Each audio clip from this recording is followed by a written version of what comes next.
Hello friends, എല്ലാവർക്കും നമസ്കാരം. നിങ്ങളേവരും കാത്തിരിക്കുന്ന രേവതിയുടെയും സച്ചുടെയും ഇന്നത്തെ വിശേഷത്തിലേക്ക് എല്ലാ കൂട്ടുകാർക്കും സ്വാഗതം. എല്ലാവർക്കും നല്ലൊരു ദിവസം ആശംസിച്ചുകൊണ്ടും വിശേഷത്തിലേക്ക് കിടക്കാം.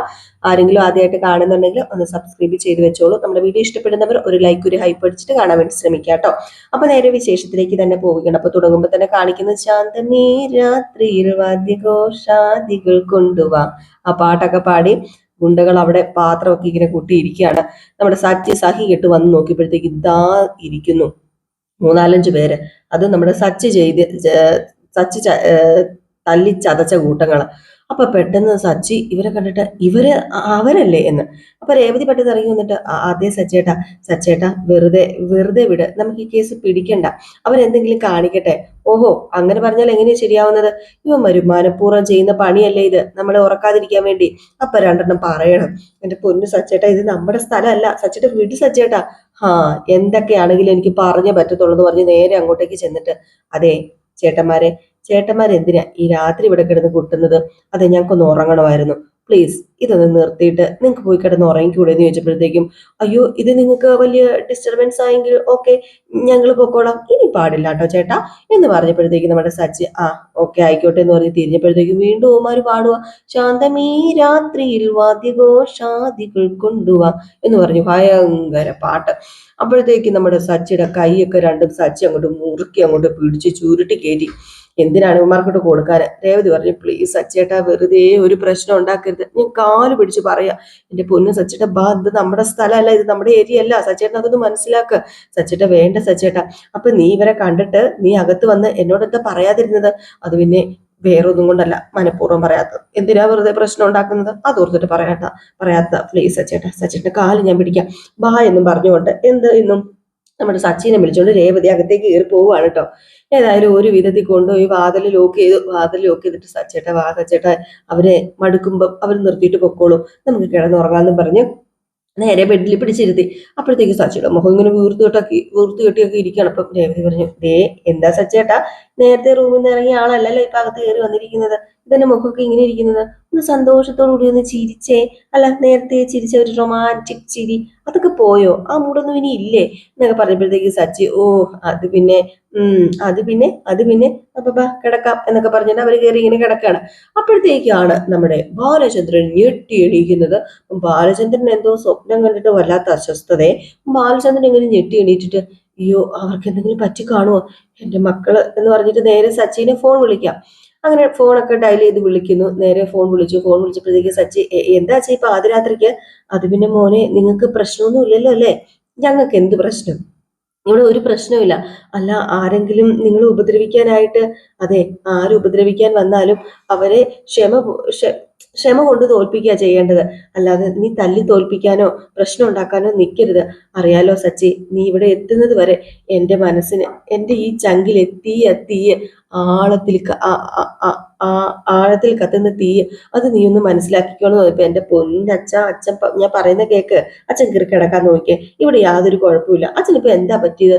അത് പിന്നെ നിനക്കറിയാലോ, നീ എവിടെയെങ്കിലും പോയിട്ട് വീട്ടിൽ വരുന്നത് വരെ എൻ്റെ മനസ്സിൽ ഇങ്ങനെയൊക്കെയാണ്. അതുകൊണ്ടാ പറഞ്ഞത്, രേവതിനെ നോക്കിക്കണം, സൂക്ഷിക്കണം, ഇവിടെ വരുന്നത് വരെ എനിക്ക് വല്ലാത്തൊരവസ്ഥയാണ്. പെട്ടെന്ന് വരുമൊന്നും വേണ്ട, അതുകൊണ്ട് നിങ്ങൾ ആസ്വദിച്ച് എൻജോയ് ചെയ്തിട്ട് വന്നാൽ മതി.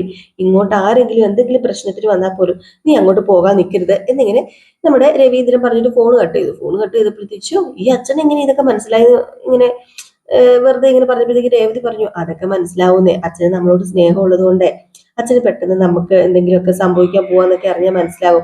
അതുകൊണ്ടൊരു കാര്യം ചെയ്യാൻ സച്ചേട്ടാ, വെറുതെ വഴക്കോ പ്രശ്നങ്ങളോ ഒന്നും ഉണ്ടാക്കണ്ട, നമുക്ക് ബാക്കി കിടന്നുറങ്ങും, അവര് നാളെ നേരം വിളിക്കുമ്പോൾ എണീറ്റ് പൊക്കോളും, നമ്മൾ വേറെ ഏതൊരു വഴിക്ക് പോകും, പിന്നെ എന്തിനാ പ്രശ്നം?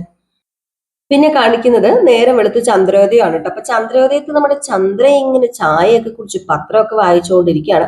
അപ്പോഴത്തേക്കാണ് ഒരു എക്സസൈസ് ഒക്കെ ചെയ്തിട്ട് നമ്മുടെ ബാലചന്ദ്രൻ വരുന്നത്. ബാലചന്ദ്രൻ പറഞ്ഞു, രേവതി മോളെ, അച്ഛനെ നടക്കാൻ പോവാണേന്ന്. അപ്പോഴത്തേക്കും, രേവതിയോ? ഇങ്ങനെന്താ പറയുന്നത്? രേവതിയോ?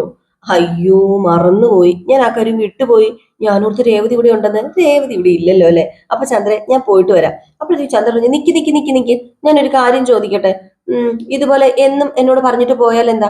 അതിന് എന്നും രാവിലെ രേവതി മോളോട് പറഞ്ഞിട്ടാണല്ലോ ഞാൻ പോകുന്നത്, അതുകൊണ്ടാ രേവതിയോട് ഞാൻ പറഞ്ഞത്. ഓ, അതെന്താ എന്നോട് പറഞ്ഞിട്ട് പോയാലെന്ന്? നീ ഈ സമയത്ത് ഉറങ്ങി എണീക്കാറില്ലല്ലോ. നീ ഈ സമയത്ത് കൂർക്ക വലിച്ചു കിടന്ന് ഉറങ്ങൂല അല്ലെ? ഇന്ന് എന്താണാവോ നേരത്തെ എണീറ്റത്? ഓ ഓ ഓ ഓ ഓ, അടുക്കളയിൽ കയറണമല്ലോ അല്ലേ? ഉം ദേ എല്ലാവർക്കും വെച്ച് വിളമ്പി ഉണ്ടാക്കുമ്പം ഒന്ന് ഓർക്കണം, ഞങ്ങൾക്ക് എല്ലാവർക്കും കഴിക്കാനുള്ളതാണെന്ന്. വായിക്ക് രുചിയായിട്ട് വല്ലതും കഴിക്കാനാണേ. എന്നാ പിന്നെ ഞാൻ നടക്കാൻ പോയിട്ട് വരാം എന്ന് പറഞ്ഞു ബാലചന്ദ്രൻ അങ്ങ് ഇറങ്ങിപ്പോയി. അപ്പൊ ചന്ദ്രവാതിലൊക്കെ അടച്ചിട്ട് ശോ, എന്താണ് പ്രശ്നം? അല്ല, ഉം എന്നോട് സ്നേഹമൊക്കെ ഉണ്ട് രവിയേട്ടനോട്. പക്ഷേ മരുമോളോട് കുറച്ച് സ്നേഹം കൂടുതലുമാണ്. ആ, കുറ്റം പറയാൻ പറ്റത്തില്ലല്ലോ. കുറച്ചൊക്കെ എന്റെ എടുത്തുചാട്ടം കൊണ്ടായിരിക്കും എന്നൊക്കെ ഇങ്ങനെ സ്വയമേ ആശ്വസിക്കുകയാണ്. ഇത് കഴിഞ്ഞ് പിന്നെ കാണിക്കുന്നത് നമ്മുടെ രേവതി സച്ചി നല്ല ഉറക്കാണ് കേട്ടോ. ഹണിമൂണിനൊക്കെ പോയിട്ട് നല്ലപോലെ കിടന്ന് ഉറങ്ങുകയാണ്. പതുക്കെ നമ്മുടെ സച്ചി ഇങ്ങനെ ഞെളൂരും ഒക്കെ കൊണ്ട് എണീക്കുകയാണ് കേട്ടോ. ഞെളുവിരിയൊക്കെ കൊണ്ട് എണീറ്റിട്ട് നോക്കിയപ്പോഴത്തേക്ക് രേവതി ഭയങ്കര ഉറക്കം. രേവതി ഉറങ്ങുന്നത് കണ്ടിട്ട് നമ്മുടെ സച്ചി കുറച്ചു നേരം രേവതിയുടെ മുഖത്തേക്ക് തന്നെ ഇങ്ങനെ നോക്കിയിരിക്കുകയാണ് കേട്ടോ. ആ ഉറങ്ങുന്ന ആ ഒരു മുഖമൊക്കെ കാണുമ്പോൾ നമ്മുടെ സച്ചിക്ക് ഭയങ്കര സന്തോഷം. കാരണം നമ്മുടെ രേവതി പകൽ അങ്ങനെ കിടന്ന് ഉറങ്ങാറൊന്നും ഇല്ലല്ലോ, 4 മണിക്കൊക്കെ എണീക്കുന്നതല്ലേ. അങ്ങനെ മനസ്സുകൊണ്ട് തന്നെ നമ്മുടെ സച്ചി ഇങ്ങനെ ഇങ്ങനെ മനസ്സുകൊണ്ട് തന്നെ രേവതിയുടെ മുഖത്തേക്ക് നോക്കിയിട്ട് പറയാണ്, പാവം, അവൾ ഇന്നും രാവിലെ എണീക്കുന്നതല്ലേ, എന്നും രാവിലെ 4 മണിക്ക് എണീറ്റ് പൂ കെട്ടാനൊക്കെ പോകുന്നതല്ലേ, പാവം, ഇന്ന് കുറച്ചു നേരം കൂടി അങ്ങ് കിടന്ന് ഉറങ്ങട്ടെ, കുറച്ചു നേരം കൂടെ ഉറങ്ങട്ടെ എന്നൊക്കെ പറഞ്ഞിട്ട് ആ നെറുകയിൽ ഒരു ഉമ്മയൊക്കെ കൊടുത്തിട്ട് പതുക്കെ നമ്മുടെ സച്ചി അവിടെ നിന്ന് എണീക്കുമ്പോഴത്തേക്ക് രേവതിക്കളി എന്ത് ചെയ്യുന്നു, കണ്ണു തുറന്നിട്ട്, ഓ, രാവിലെ ഞാൻ പ്രതീക്ഷിച്ചൊരു സമ്മാനം തന്നെ എനിക്ക് കിട്ടി എന്നൊക്കെ പറഞ്ഞു ഇങ്ങനെ ഇരിക്കുകയാണേ. പിന്നെ കാണിക്കുന്ന നമ്മുടെ സച്ചിയുടെ ടാക്സി സ്റ്റാൻഡാണ്. അപ്പൊ ടാക്സി സ്റ്റാൻഡിൽ ഒരു സച്ചിയുടെ ഒരു കൂട്ടുകാരൻ ഇങ്ങനെ ഇങ്ങനെ പത്രമൊക്കെ വായിച്ചു കൊടുത്തപ്പോഴത്തേക്കും വേറൊരു കൂട്ടുകാരൻ, സുഗുണ ഇന്ന് ട്രിപ്പ് ഒന്നും ഇല്ലേ? ഇന്ന് മൂന്നാറിലേക്കാ, 3 ദിവസം കഴിഞ്ഞേ വരത്തുള്ളൂ. ആ, ഇവിടെ ചുറ്റി കറങ്ങിയിട്ടൊന്നും ഒരു കാര്യമില്ല, കിട്ടുവാണെങ്കിൽ ഇതുപോലെ വലിയ വലിയ ട്രിപ്പ് കിട്ടണം. ആ, ഏതായാലും ഇന്നൊരു വലിയൊരു മുതലാളി തന്നെയാ മൂന്നാറിലേക്ക് പോകാൻ വേണ്ടി വിളിച്ചിരിക്കുന്നത്. നല്ലൊരു പാർട്ടീനെയാ കിട്ടിയിരിക്കുന്നത്. ഡ്യൂ അയക്കാൻ കിടപ്പുണ്ടെന്നേ. ഓ, ഏതായാലും രക്ഷപ്പെട്ടു എന്നൊക്കെ പറഞ്ഞപ്പോഴത്തേക്കും ഭാഗ്യവാൻ, എന്ത് ഭാഗ്യം, ഒരു ഭാഗ്യമില്ല, സമയമായി, ഞാൻ പോകാൻ തുടങ്ങുക പറഞ്ഞിട്ട് നേരെ ഫോണൊക്കെ എടുത്ത് വിളിക്കുന്നുണ്ട്. അപ്പൊ ഈ മൂന്നാറിലേക്ക് പോകുന്ന ആ വലിയ പണക്കാരൻ അല്ലെങ്കിൽ മുതലാളി വേറെ ആരുമല്ല, നമ്മുടെ സുധിയാണ്. അപ്പൊ സുധീനെയാണ് അയാൾ ഫോൺ എടുത്ത് വിളിക്കുന്നത്. സുഗണ്. അങ്ങനെ സുഗണൻ ഫോൺ വിളിച്ചത് നമ്മുടെ സുധി ഫോൺ എടുത്തു. അപ്പോഴത്തേക്കും നമ്മുടെ സുഗണൻ പറഞ്ഞു, അതെ, ഞാൻ ഡ്രൈവർ സുഗണനാ, പോകാനുള്ള സമയമായില്ലേ സാറേ, റെഡി ആയല്ലോ അല്ലേ, ഞാൻ വീട്ടിലേക്ക് വരട്ടെ? അതെ, ഞങ്ങളിതേ പാക്ക് ചെയ്തോണ്ടിരിക്കുക, റെഡി ആയിക്കൊണ്ടിരിക്കുകയാണ്. ഏതായാലും സുഗണൻ ഒരു അരമണിക്കൂർ കഴിയുമ്പോഴത്തേക്ക് ഇങ്ങോട്ട് വിളിക്കുക, അപ്പൊ പറയാം എന്ന് പറഞ്ഞിട്ട് ഫോൺ കട്ട് ചെയ്തു. ഏതായാലും ഇത് കഴിഞ്ഞിട്ട് നമ്മുടെ ശ്രുതിനെ കാണിക്കുക. അപ്പൊ ശ്രുതി ഭയങ്കര അടുക്കി പറക്കും കാര്യങ്ങളൊക്കെയാണ് കേട്ടോ. കുറേ തുണികളാണ് നമ്മുടെ ശ്രുതി എടുത്ത് വെക്കുന്നത്. അപ്പൊ ശ്രുതി ചോദിച്ചു, എന്തിനാ ഇത്രയും തുണി എടുത്ത് വെക്കുന്നത്? നമ്മള് കുറച്ച് ദിവസത്തേനല്ലേ പോകുന്നത്, 3 ദിവസത്തേന്. അപ്പം പിന്നെ എന്തിനാ ഇത്രയും തുണി? അത് പിന്നെ അവിടുന്ന് വേറെ എവിടേക്കും പോകാൻ തോന്നിയാലേ നമുക്ക് പോകത്തില്ലേ ശ്രുതി? വേറെ എവിടെയിലേക്കോ? അയ്യോ, ഇവളെന്താ ഈ പറയുന്നത്? 3 ദിവസം അല്ലേ, എന്റെ ബിസിനസ്, എന്റെ പൈസയൊക്കെ തീരൂലോ എന്നൊക്കെ ഇങ്ങനെ മനസ്സിൽ പറയാണ്. എന്നാലും ഇത് കഴിഞ്ഞ് പിന്നെ കാണിക്കുന്ന സീൻ എന്ന് പറഞ്ഞു കഴിഞ്ഞിട്ടുണ്ടെങ്കിൽ നമ്മുടെ രേവതി രാവിലെ എണീറ്റ് കുളിച്ച് ഒരുങ്ങിയൊക്കെ വരുമ്പോഴത്തേക്കും സച്ചിനെ റൂമിൽ കാണുന്നില്ല കേട്ടോ. വാതിലാണ് മലക്കെ തുറന്നും കിടക്കാണ്. ചെറുതായിട്ടൊന്ന് ചാരി ഇട്ടിട്ടേ ഉള്ളൂ, ഒത്തിരി തുറന്നു കിടപ്പില്ല, കുറ്റിയിട്ടിട്ടില്ല. അപ്പോഴത്തേക്ക് നമ്മുടെ രേവതി പേടിച്ചു പോകാനുണ്ട്. ഈ സച്ചേട്ടൻ ഇത് എവിടെ പോയതാ, ഡോറും കുറ്റിയിടാം. അപ്പൊ വാതിൽ തുറന്ന് നോക്കി കഴിഞ്ഞപ്പോഴത്തേക്കും ആ ഗുണ്ടയിൽ ഒരുത്തൻ അവിടെ നിന്ന് ഭയങ്കര സിഗരറ്റ് വലിച്ച് ഇങ്ങനെ വിടുകയാണ്. അപ്പൊ നമ്മുടെ രേവതിനെ തന്നെ നോക്കിക്കൊണ്ടാണ് സിഗരറ്റ് വലിക്കുന്നത്. രേവതി ആകെപ്പാടെ ഞെട്ടിപ്പോയി കേട്ടോ. ഒരു വൃത്തികെട്ട നോട്ടം, ഒരു സംസ്കാരമില്ലാത്ത നോട്ടം. അപ്പൊ രേവതി മനസ്സിൽ, ഇവനൊന്നും പോയില്ല, ഇവനെന്താ ഇതുവരെ പോവാത്തത്? സച്ചേട്ടൻ ഇത് എവിടെ പോയി കിടക്കുക? അപ്പം അയാൾ സിഗരറ്റ് വലിച്ച് നിന്ന് ഇങ്ങനെ നമ്മുടെ രേവതിനെ നോക്കി ഇങ്ങനെ ചിരിച്ചോണ്ടൊക്കെ നിൽക്കുക. ഈ സമയത്ത് സച്ചിനെ വിളിക്കാൻ തുടങ്ങി. സച്ചിനെ ഫോൺ എടുത്ത് വിളിക്കാൻ തുടങ്ങിയപ്പോഴത്തേക്കും ഫോൺ കൊണ്ടുപോയില്ലല്ലോ. സച്ചിൻ എന്നോട് പറയാതെ ഇത് എവിടെയാ പോയത്? ഒരു ഐഡിയ ഇല്ലല്ലോ. ഈശോ, ഇനിയിപ്പൊ എന്ത് ചെയ്യും? എന്റെ ഈശ്വരാ, ഈ സച്ചേട്ടൻ ഒരു കാര്യം പറഞ്ഞു കഴിഞ്ഞിട്ടുണ്ടെങ്കിൽ എന്നൊക്കെ പുറത്ത് പാവം നമ്മുടെ രേവതി ടെൻഷൻ അടിച്ചപ്പോ പിന്നെയും ഡോറ് തുറന്ന് നോക്കാണ്. പിന്നെയും ഡോറ് തുറന്ന് നോക്കിയപ്പോഴത്തേക്ക് അയാൾ പോകുന്നില്ല. അയാൾ അവിടെ തന്നെ സിഗരറ്റ് വലിച്ച് ഇങ്ങനെ ആസ്വദിച്ച് മേളിലേക്ക് പുക ഊതി ഊതി ഊതി ഊതി വിട്ടോണ്ടിരിക്കുകയാണ് കേട്ടോ. അവിടെ നിന്ന് പോകുന്നേ ഇല്ല. ഏതായാലും രേവതി എന്ത് ചെയ്തു, പിന്നെ ഡോർ അങ്ങോട്ട് അടച്ചു. ഡോർ തുറന്നിട്ടാൽ ശരിയാവില്ലെന്ന് രേവതിക്ക് തന്നെ മനസ്സിലായി. ഏതായാലും ഡോർ അടച്ചു. ആ ഒരു സമയത്ത് തന്നെ നമ്മുടെ സച്ചി വരികയാണ്. സച്ചിയുടെ എൻട്രി ഒരു അടിപൊളി എൻട്രിയാണ് കേട്ടോ. ആ സമയത്ത് സച്ചി ഇങ്ങനെ വരുന്നു. അപ്പൊ സച്ചി വന്നത് കണ്ടതും അങ്ങ് മാറിപ്പോയി കേട്ടോ. ഏതായാലും സച്ചി വന്നു. സച്ചി വന്നിട്ട് എന്ത് ചെയ്തു, പതിയെ ഡോറിൽ ഇങ്ങനെ കൊട്ടുകയാണ്. അപ്പൊ ഡോറിൽ ഇങ്ങനെ കൊട്ടി കഴിഞ്ഞപ്പോഴത്തേക്ക് നമ്മുടെ രേവതിക്ക് ഭയങ്കര പേടി. അയാൾ വെളിയിൽ നിപ്പുണ്ട് താനും. ഇനിയിപ്പം രേവതിയുടെ റൂമിലേക്ക് അയാൾ വന്നതാണോ എന്തോ, ഭയങ്കരമായിട്ട് പേടിച്ചിട്ട് നമ്മുടെ രേവതിക്ക് ഡോറ് തുറക്കാനും പറ്റുന്നില്ല. അപ്പൊ നമ്മുടെ സച്ചി, അതെ അതെ രേവതി, ഞാനാ ഇതെന്ന് പറഞ്ഞോണ്ട് പതുക്കെ മുട്ടാണ്. അപ്പോഴത്തേക്കും വാതില് നമ്മുടെ രേവതി തുറന്നു, കാരണം സച്ചിയാന്ന് മനസ്സിലായി.